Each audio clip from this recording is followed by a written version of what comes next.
Good evening. কেমন আছো সবাই বন্ধুরা? আজকে 9th Jan 2026। ঠান্ডা ভালো পড়েছে, আজকে মনে হয় একটু কম।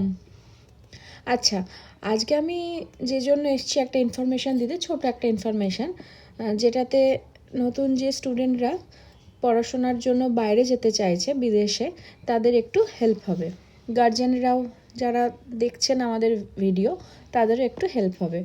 আচ্ছা, আজকে আমি আইএলটিএস আর টোয়েফেল নিয়ে ডিফারেন্সটা বলবো।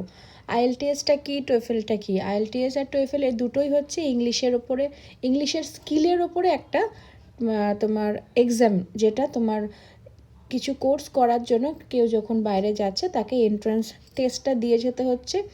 কেউ কেউ প্রেফার করছে আইএলটিএস, কেউ কেউ প্রেফার করছে টোয়েফেল। যে যার যেমন স্কিল সেই অনুযায়ী সেটা স্টুডেন্ট সেটা চয়েস করতে পারে।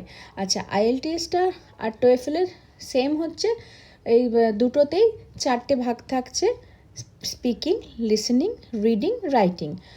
আর এদিকে তোমার আইএলটিএসের এক্সামটা হয় সেটা কিন্তু ফেস টু ফেস, মানে এক্সামিনার সামনে থাকে। কিন্তু টোয়েফেলটা যে এক্সামটা হয় সেটা এক্সামিনারকে দেখা যায় না, যা হয় তোমার ওই সামনে মাইক্রোফোন থাকে, সেইখান দিয়ে এক্সামটা হয়। আচ্ছা, আজকের এইটুখানি ইনফরমেশন রইল।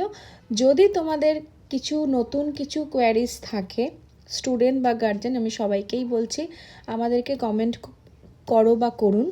আচ্ছা, আপডেট তো পেতে থাকবে। যদি ইনফরমেশানটা মনে হয় ঠিকঠাক লাগছে, তোমাদের উপকারে আসছে, চ্যানেলটা ফলো করো। আর সাবস্ক্রাইব করলে নোটিফিকেশান চলে যাবে, আমি নতুন নতুন ভিডিও দিতেই থাকবো। Thank you.